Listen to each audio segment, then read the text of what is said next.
What's going on, guys? Welcome into today's show. You got myself, Matty A, and my co-host. What up, guys? It's Ryan Breedwell. In case you didn't know, welcome in. Today is December 7th. Dude, it is already 7 days into December. 2020 is coming to an end. I'm so excited. Are you? Yeah, man. This year has been, this year has been like really crazy. Almost like I'm reaching into the bag of Gardettos, hoping I pull out a brown chip and I get one of those skinny pretzel bread things.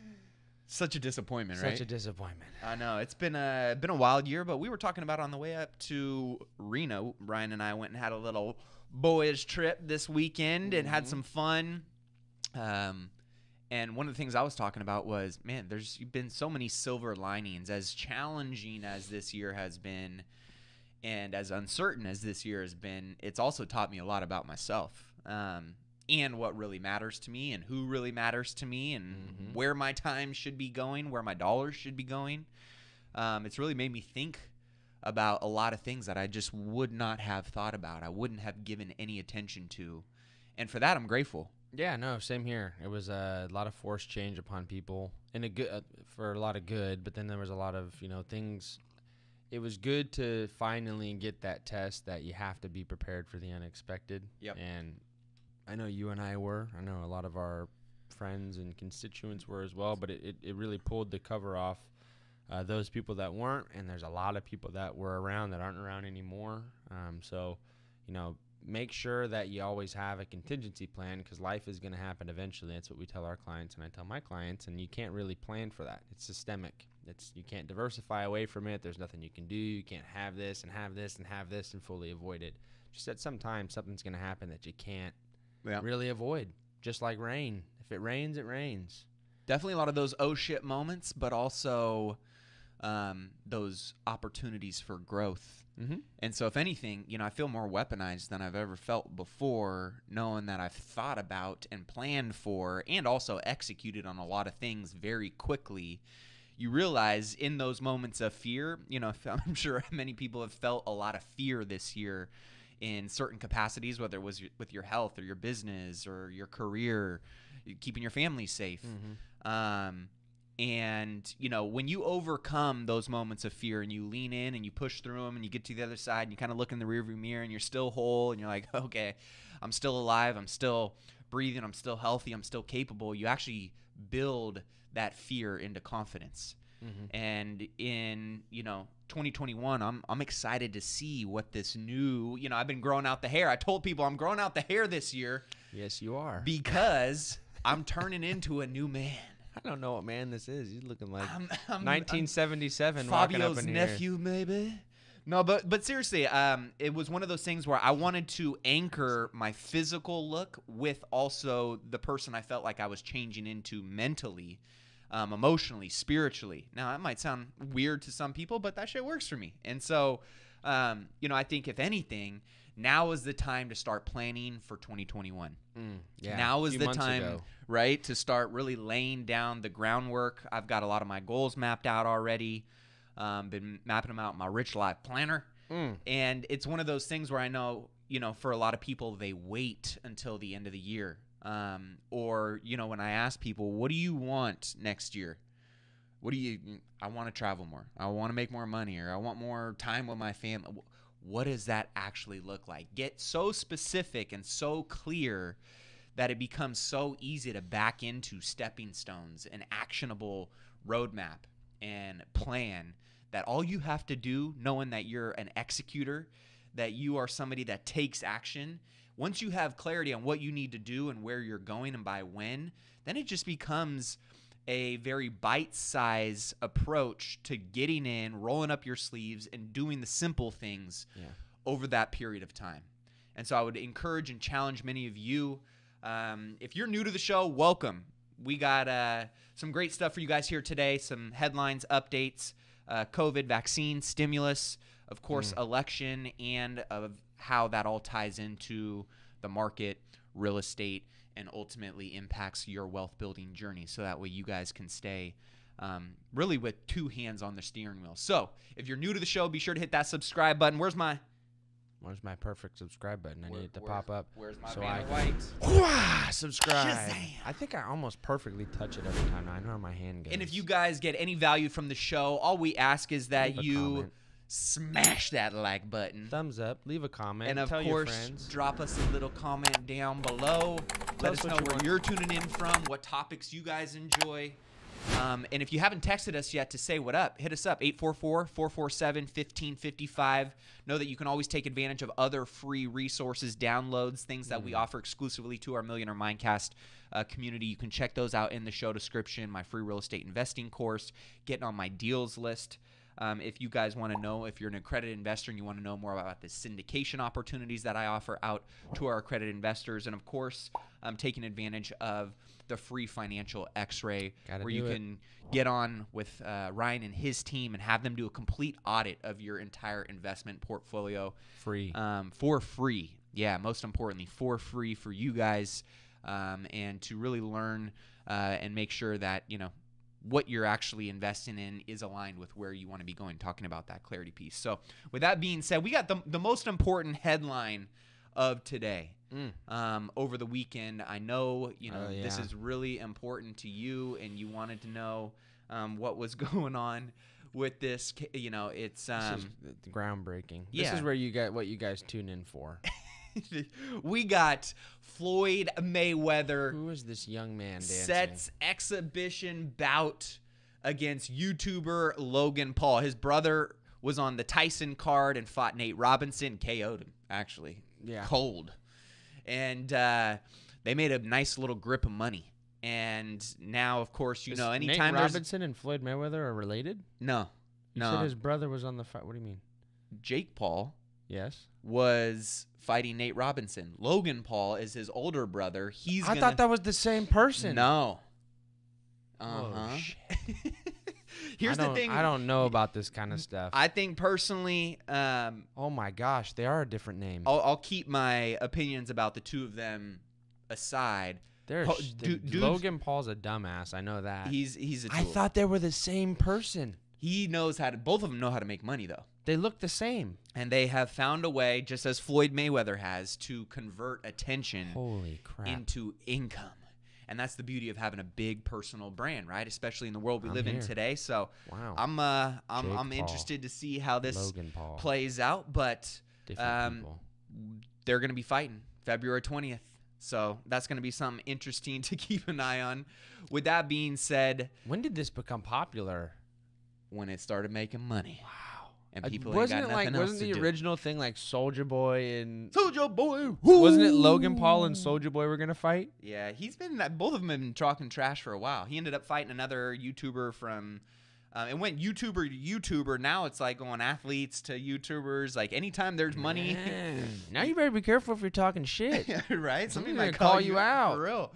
Fuck, yeah. I did see Nate Robinson's knockout, and that was just holy Nikes. Yeah. That was like He got when clocked. that was like what's his name? Cody No Love. Remember his yes, that last that one. knockout was nuts. Yep. That was like you got schmacked. You So got schmacked is correct. we had some possible passing, some legalization attempts of the weed, marijuana, whatever you want to call it, through the House. I remember seeing that. That was kind of crazy. But I think the thing that, and we were talking about this before the show started, the Republican Party has this stick in their side. They don't which is like that they don't Mary. like the Mary. And you know what the funniest thing is? Come on, boys and Gosh, girls. Can you imagine Mitch McConnell ripping a joint? Dude would get some shit done. Oh shit! I want to spit my coffee out on you. Sorry. I can't. He's such a blob. That he guy has the is like, smoothest, thinnest skin I've ever seen. It literally looks like he's got this. he reminds me of Jabba the Hutt's like nephew. Yeah, but like in if human Jabba the form. Hutt was born in Kentucky, in the coal mines. In the cold, but the U.S. House voted 228 to 164 in favor of decriminalizing marijuana on Friday. Though largely symbolic, the Senate is unlikely to consider the measure. It marks the first time a congressional chamber has approved such a bill. I just don't think it's going to pass the Senate. You know, Which is silly because it should, because do you it's a think waste that, of money. Do you think, I was going to say, do you think that with additional stimulus talks, national debt rising, there is going to be a look and a money grab at some point in time when some of That's this. free tax money. That's what I'm saying. So I'm going to be very curious to see if that ties into. But it is interesting to see why the Republicans are so against. I just think it's weed. It's kind of the same thing with Such an old school mentality, and Yeah. and the Republicans are an old school constituency. Whether you agree with it or not, it's like the same thing on abortion. There's just some like bellwethers they will never, or I don't ever expect. I think them to honestly, move. it's a missed opportunity to pull many that those are very important, pieces to their decision making in terms of who they feel aligned with, and that could be an opportunity to pull potential, middle and or It shows left. a lack of progressiveness as well from the party, which It is does. also not good. Because there's a lot of young conservative individuals like myself, and I think that if the party was more of a melting pot rather than a square, circle, triangle, like you have to fit in these shapes, and then you kind of make it. And both parties are that way. But I think that if it was a little bit more encompassing, because I think decriminalizing marijuana would be a huge step for the nation. Because the other thing that it really does is it halters the medical research. Which there's been a ton of progress and science. I mean, a lot of the stuff that we can't figure out how to. I mean, we've been researching cancer for 100 years, however many years, and we can't. But then, if somebody takes a cannabinoid, it has a lot of efficacy against the cancer cells. That kind of stuff should be available to the human population as a whole, and getting hung up on the fact that you can get high off it. I can get high as a kite off of heroin, and I can get medical grade right from the. I would say go to Portland and you can get whatever you want now Purdue, free. Purdue Pharma just admitted to 3 counts of felony that they lied and pushed their drug to just get people high and hooked on it. So I don't get who's the criminal. Somebody growing a plant that naturally occurs, and they figured out that if you dry it and you smoke it, it feels a little good, or somebody making a synthetic-based heroin drug that they're giving to people, getting them completely addicted and dependent on it, and killing people. I don't. Yeah. Doesn't make a whole lot of sense. No, it does not. President Trump holds rally in Georgia ahead of January 5th runoffs to determine Senate control. What a guy. He's still out there. He is the myth. He's fighting. That's for sure. He's literally already campaigning for 2024. Yeah. Well, so do you think he has not publicly conceded, but do you think he has conceded, and you think he's come to terms with the fact that yes, because ultimately they have not. There's no rubber hitting the road. He said that speech, and there's these little was some pop-ups, and I sent it to him like, wow, that's big, and wow, that's little videos popping up, interesting. pulling suitcases out from under tables. But ultimately, it's how just do not you going anywhere? How do you prove it isn't? It's not. It's not getting any traction. They've had dozens and dozens of lawsuits thrown out. A few of them have started to make it to the Supreme Court, but I just don't hear anything. Yeah, I don't hear anything. I am just like when the riots were happening earlier in the year. I have decided that I am at my limit, and I'm ready to move on. I don't know what at some point I'm gonna start feeling like a Democrat, and I'm gonna start feeling like I'm just bitching and moaning for no goddamn reason. Don't be acting like a bitchy moany Yeah, Democrat. I just don't want to do that. I hate it. I told people that no matter what happened on the election, I would take it and move forward. That's what a responsible adult does. They don't whine. They don't fucking riot. Bunch of pussy-ass Democrats. I hate that stuff, so I don't want to be put into that bucket of people doing that. And then saying like, oh, I can't go out to a restaurant and sit inside, but I can go to a Costco with 950 people inside of it. And then I hate the hypocrisy. Yeah. At least I come on here and I'm straight. I can throw that one down. I'm not always right, but at least I'm straight with it. This you are, my friend. Same with you, my brother. We try and keep it real. We keep it real, man. And I want to be responsible. I want to be respectful. I want to do what is, honestly, I'm not trying to be selfish and do what's just good for me and my business. I want to do what's good for my community. I want to do what's good for our state, for all of the citizens in the United States. But when you think about and see what a lot of the left is doing, and I've been very leaning left for a large part of my life. When I saw, and based on my own research and really being a critical thinker over this last year, I was really turned off to see the left leadership and what they were doing versus what they were saying and how they were thinking ultimately they're going to control and dictate my life. You ain't paying my bills. You ain't taking care of my kids. You're not making my job or invested in the success of my business. If anything, you're doing the complete opposite right now. Those are things that ultimately I start to know all these weigh people into my decisions. All these people are breaking the same rules that they're trying to put up. I mean, here's what I'll tell you guys. If there wasn't video of Nancy Pelosi getting her haircut, she would have still got her haircut that day. I want to say, would have happened. Think of all the videos that there's just so much other stuff that's going hasn't on that surfaced. Exactly, and so like, I'm saddened by the fact that people from both sides, if your party is like doing things, or the people that you voted in office are doing things, and you will blindly follow them just because you want to. It's weird. It's like you can't make a decision for yourself. You have to follow, what does the crowd think? If the crowd says that, I'm going to go with the crowd. That mentality is just dangerous. And that's exactly why, the governor can snap his fingers and nobody scratches their head that all the police departments and all the sheriff's departments say they're not going to enforce any of the laws. It's just like when you have that level of water and oil not mixing at the highest level, at our highest level, the person that makes and enacts the laws are head of the state. Yep. And then the people that are in charge of enforcing the laws, they're not seeing eye to eye. No. It's a big deal. You're seeing a lot of these sheriffs, which ultimately, if you look at who the highest governing official is on a state level for enforcing those things, it's the sheriff. Yeah. And we're seeing a lot of sheriffs. At least in our state, in the state of California. Right. They're giving a lot of pushback and saying, no. And again, our reps are doing the same thing. Just doesn't feel right. Doesn't pass the sniff test to me. You can sit here and say it's based on science when ultimately there is a lot of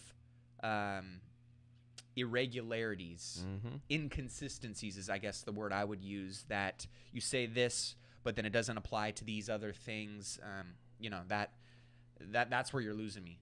With that being said, President-elect Joe Biden officially passes 270 electors as California certifies the results. 3 states are still left to certify. The Trump campaign lost 5 lawsuits this last Friday. A Michigan judge allowed analysis of Dominion voting machines. Obviously, that is the software and ballot counting machine that is really in question if you look at a lot of the spikes in certain counties. It is factually that they are. It's very interesting that all of the counties that had these random middle of the night type spikes, Dominion voting big spikes, machines, all the counties around them weren't using it, except for all of these counties that are having these in question type of ballot counting is ultimately the one I guess common denominator is going to be the Dominion County machine. So I find that a little interesting. That's the one. It's odd. It's always the thing is I want to let it go. I want to fully just. I want to be a butterfly and go off into the spring breeze, and I cannot because it's like, I'm about to set the bag down. Oh, but here's every single here's all the counties. They're playing with my emotions. Here's all the vote, and then it's literally. The Nevada one was the one that stuck out the most. It's the only county in the whole state that uses that voting system. So it's just it was a very blue state or blue county. Yeah, and it just.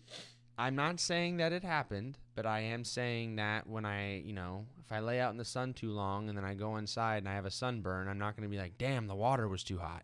It's like common sense lines up and just we get led to that because that's what common sense says. According to every Democrat I've talked to, there is zero evidence, Ryan, of any kind of election or voter fraud. You could flip that on its head and say, every Republican I've talked to says that Trump is going to walk into office. Everybody just needs to calm down. There's still a lot of time. There's a lot. I feel like, again, this is kind of the calm before the storm. I will be very interested to see come January 20th if Trump tries to pull some ish, then we're going to see shit hit the fan, in my opinion. Yeah. If Trump were to say, you know what, You won fair and square. I'm going to come back and run in 2024. And for the good of the country, I support our new president. And he goes and slowly kind of marches off. That would speak volumes, though, for him. He's not going to do that. Of course he's not going to. But what I'm saying is he's had opportunity after opportunity to gain momentum and pull people over to his side, and he's missed those opportunities. Well, yeah, and then I think the problem is it always falls back onto an ego thing. You can't always be right. Yep. I literally, the day before the election started, I was so confident it was going to be a runoff in the opposite direction that it went.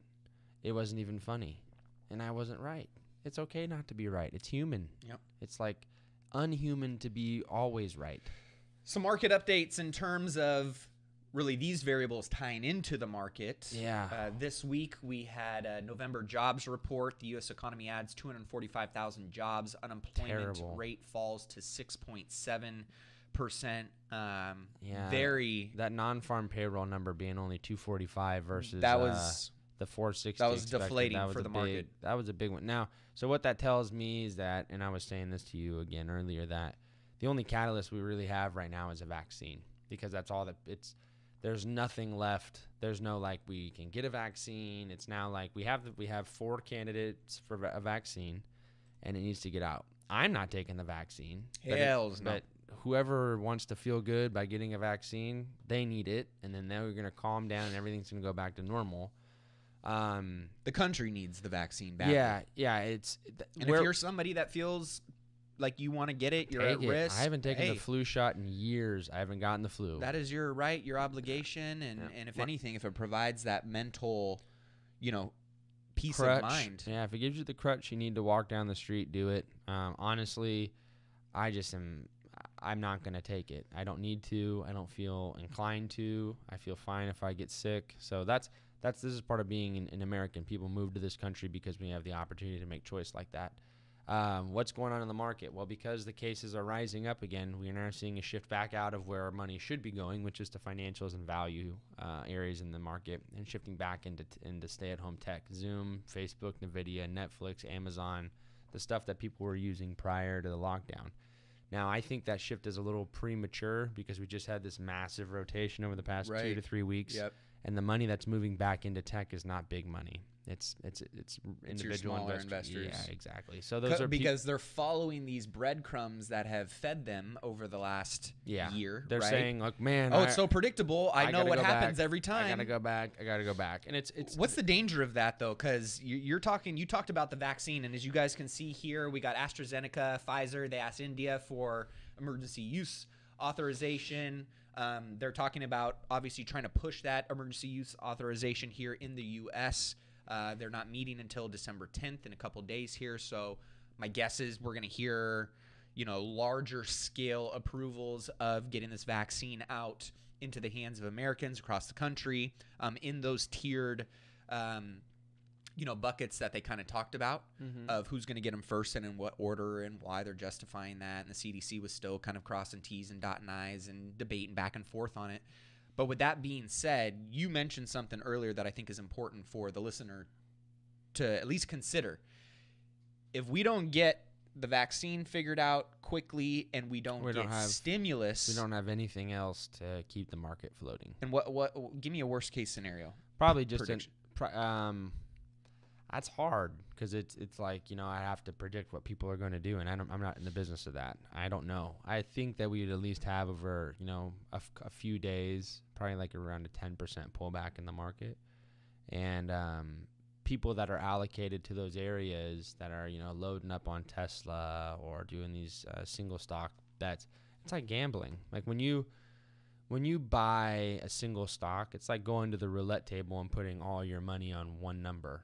The payout's extremely high if you hit that, but it's extreme on the opposite side if you do not.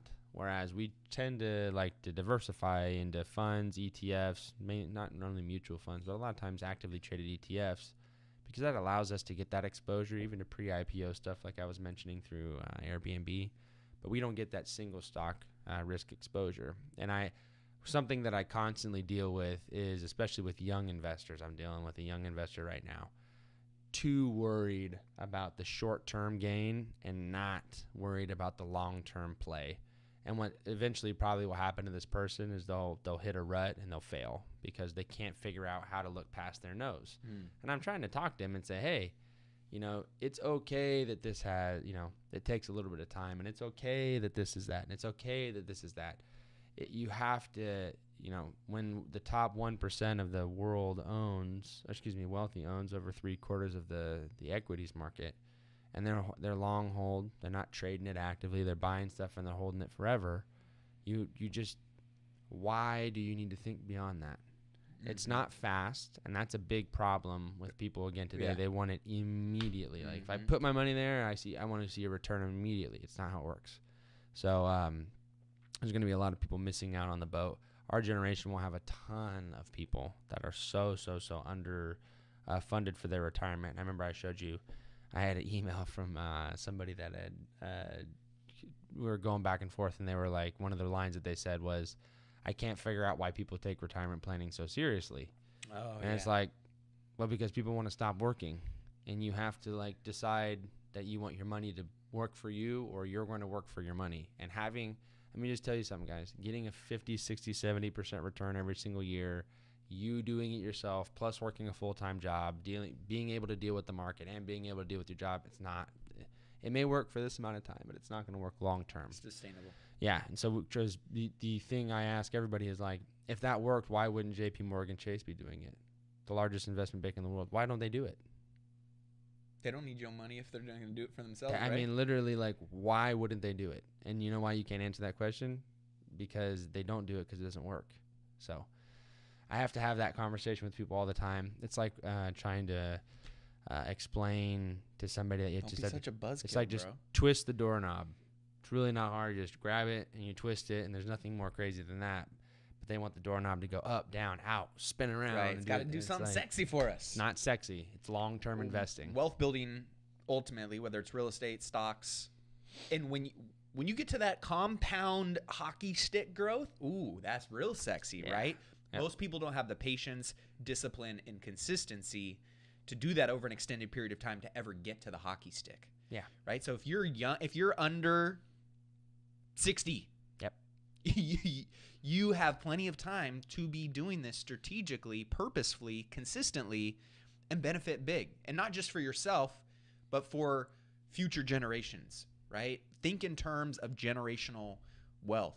Why so many of those top 1% wealthy own X% of the equities market. Many of them own a lot of real estate as well, is because they've been very strategic and intentional about passing down the wealth that they make as well. It's one thing to run the plays and learn them and, you know, execute on them for yourself.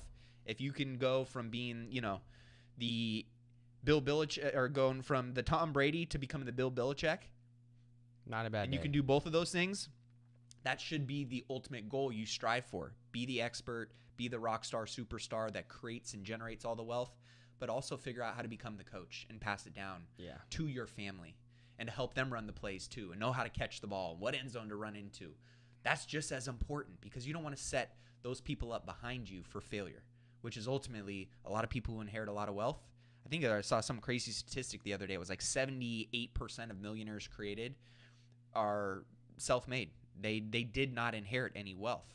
But then when you think about a big chunk of the wealthiest people, it's the people who were not only the Aaron Rodgers, right? They became the Vince Lombardi and passed down all of that wisdom to the next person. So with that being said, just play this long-term game and commit to the process. Enjoy the process. Enjoy the failures. Enjoy the learning lessons. And use those to become a little bit more dangerous and weaponized yourself, because that's what's going to make, one, the journey fun, and two, it's going to make it that much more meaningful and fulfilling, knowing that it's not just about you. There's something coming behind you, and it's not going to serve you, which is even more fulfilling. So with that being said, knowing that we've had a lot of upticks in the coronavirus cases, a record of almost 228,000 cases reported on Friday.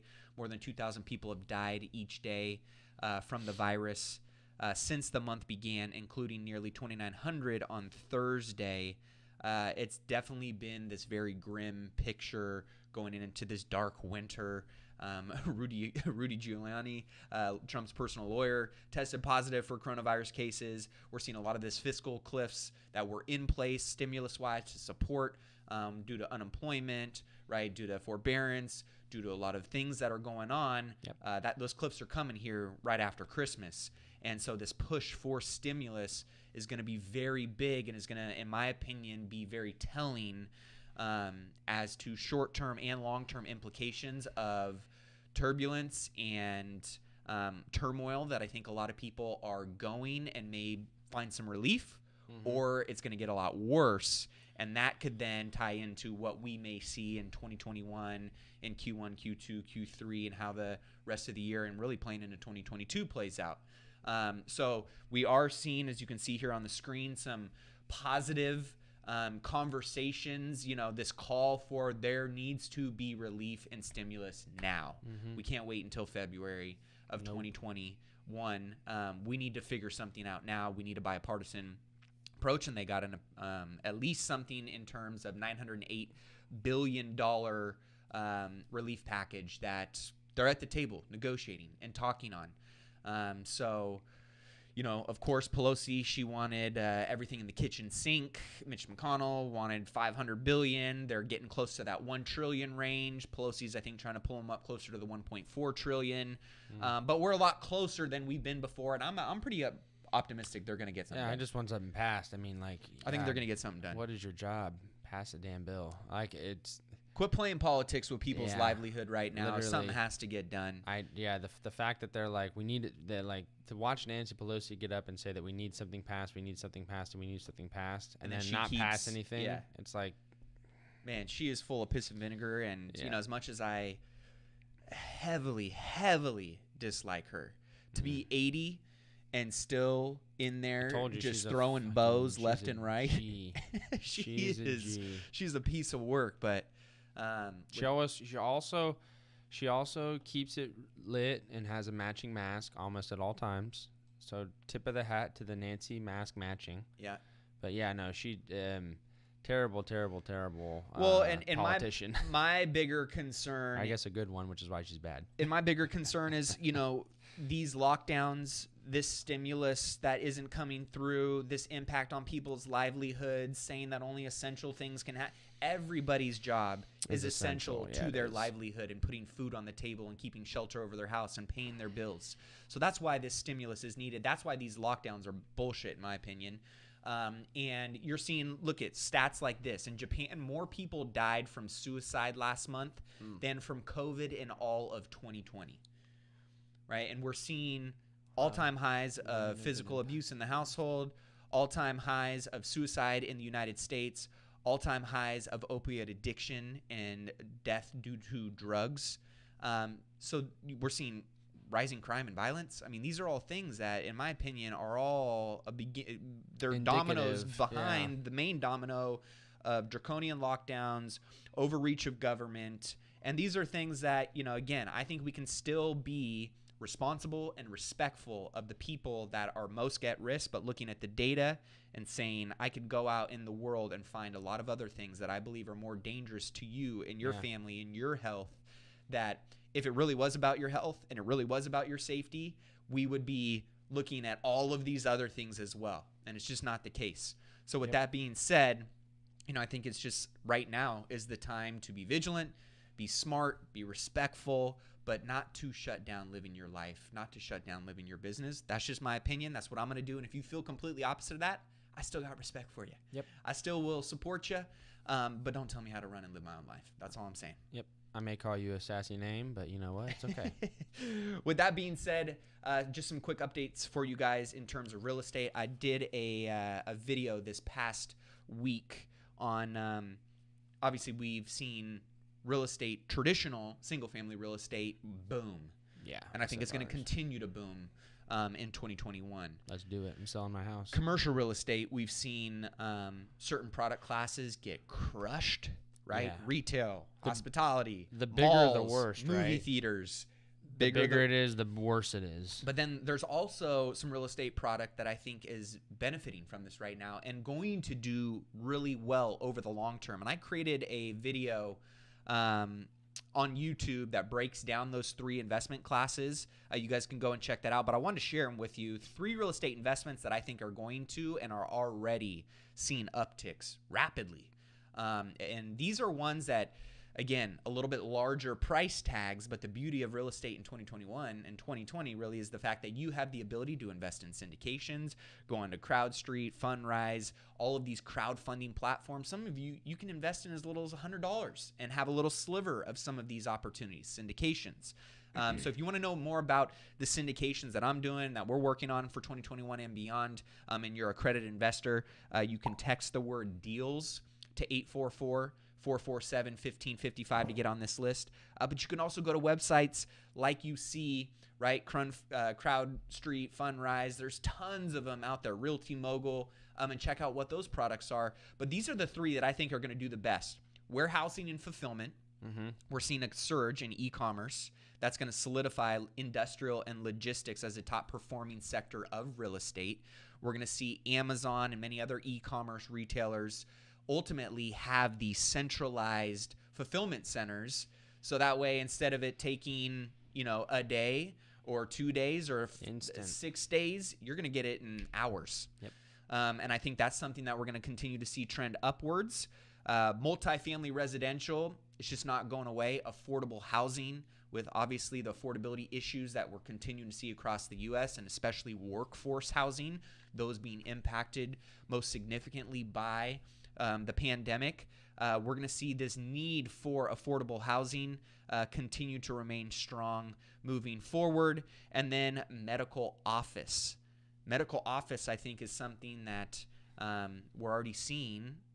Even though there is this telemedicine trend going on right now. You got to have the offices to put the people in them. Exactly. So those are 3 products that I think are going to do really well. And then the one that has kind of got an asterisk next to it, this is my bonus one, is... Let's see if it's going to be what I was going to say. What are you going to say? I was going to say large anchor grocery stores. So your anchors, like, they were deemed like you can't shut them down. People have to be able to shop. Yep. So...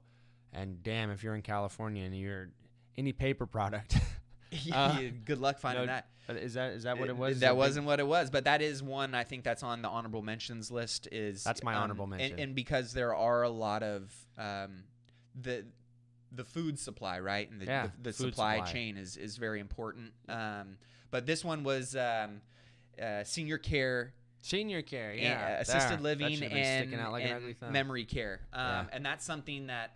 Again, with the age demographics that are ultimately, coming into those life cycles, more and more people are going to be looking for, they don't want to be in isolation, they're going to want to be in communities. And these communities, assisted living communities, memory care communities, are top notch now. The one thing about them, why I'm putting an asterisk next to them, is because of the pandemic.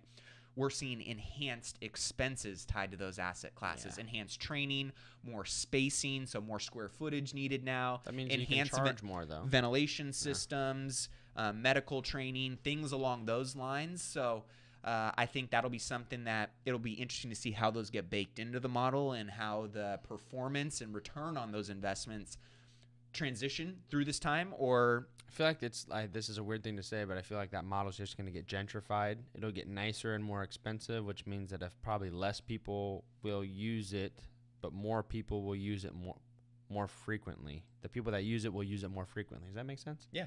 Because it actually works better. So that's I should have known that one, the senior care. Because that's where they were moving a lot of the elderly when they were getting sick, was to the senior care centers anyway, so they could free up beds for younger individuals. So, you got it. Yeah. Yep. So with that being said, last little update for you guys in terms of the housing snapshot and single family. Blasting. As you can see here. Dude, look at the median, 313. 313,000 median sales price year over year. That's a 15.5% increase. COVID was inventory, good for 2.5 months. Versus the 3.9 months in October 2019, right? So we're down the 1.4 months of standing inventory, and back in November, demand is ripping still. Back in October, the real estate market was good. Yeah. Yep. So it's going to be, I think, a very stable, strong market in 2021 for single-family real estate. So if it's going to stay a seller's market. So if you can get your hand on product, if you're a flipper, if you're a wholesaler, if you're somebody that has got a rental portfolio and you're looking to cash in or 1031, if you're looking to buy it's my still house, going to be a very opportunistic time for real estate. With that being said, I want to know what you guys think. Will rates stay low? Yeah, I think they're going to, but I think that they're going to go up a little bit, guys. I think we're seeing I see the 10-year going from 67 bips all the way up to 95 in about 30 days. That tells me that interest rates are going to go up a little bit. What do you guys think? Interest rates going up or down? Shoot us a text, 844-447-1555. Don't forget to share this with a family member, friend, anybody else that can gain insight from this show. We appreciate you guys. We love every single one of our listeners. We really do. Don't forget to hit us up, say hello, especially if you're new. Subscribe to the channel, subscribe to the podcast, leave us a review, drop a comment down below. And with that being said, take advantage of the free financial X-ray. You can text that or find that down in the show description, 844-447-1555. And we got a bunch of other freebies for you guys down in the show description also. Until next video, happy investing. Cheers, my friends. Cheers, guys.